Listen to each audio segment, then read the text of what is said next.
ទឹកដែលជ្រៅជាទឹកដែលលាក់រលកហើយហូរទៅមុខយ៉ាងស្ងប់ស្ងាត់បំផុតទឹកចិត្តមនុស្សដូចគ្នាមនុស្សខ្លះស្ងប់ស្ងាត់ដូចជាទឹកមិនសូវមាត់កទេតែបើដាក់ចិត្តជួយនរណាមួយហើយ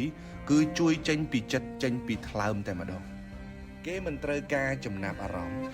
គេមិនត្រូវការតបស្នងជួយដែលមានគោលដៅចង់ឃើញយើងរីកចម្រើន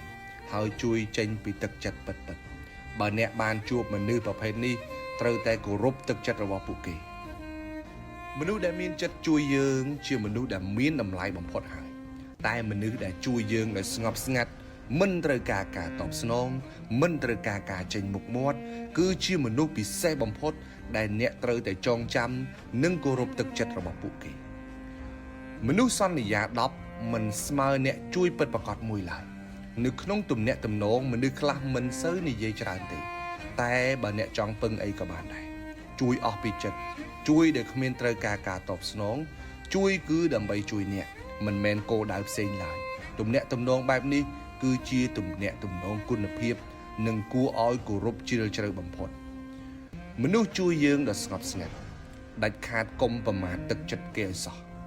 បើមានឱកាសអ្នកគួរនិយាយដឹងគុណទៅកាន់គេដោយត្រង់ដើម្បីបង្ហាញពីទឹកចិត្តរបស់អ្នក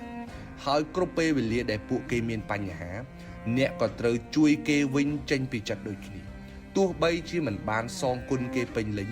តែអ្នកមិនអាចមើលរំលងទឹកចិត្តរបស់ពួកគេបានទេមនុស្សដែលជួយយើងដោយស្ងប់ស្ងាត់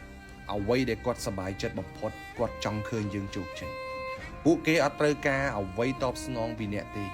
អ្នកត្រូវសន្យានឹងខ្លួនឯងថាថ្ងៃណាមួយដែលខ្ញុំទទួលបានជោគជ័យ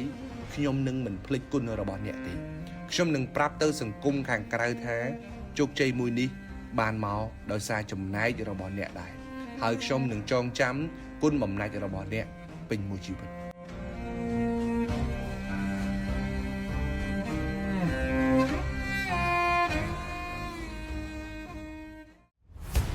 បើសិនជាបងប្អូនទាំងអស់គ្នាអត់ទាន់ស្គាល់ហាងលក់ទូរស័ព្ទដៃគ្នាយើង VIP ទេនេះគឺជាសាខាថ្មីរបស់ហាងលក់ទូរស័ព្ទដៃគ្នាយើង VIP បងប្អូនអាចអញ្ជើញមកពីសាខាចាស់ត្រឹមតែចម្ងាយប្រហែលជា100ម៉ែត្រទេបងប្អូនងាកដល់ឆ្វេងដៃឃើញសាខាធំមែនទែនគឺគ្នាយើង VIP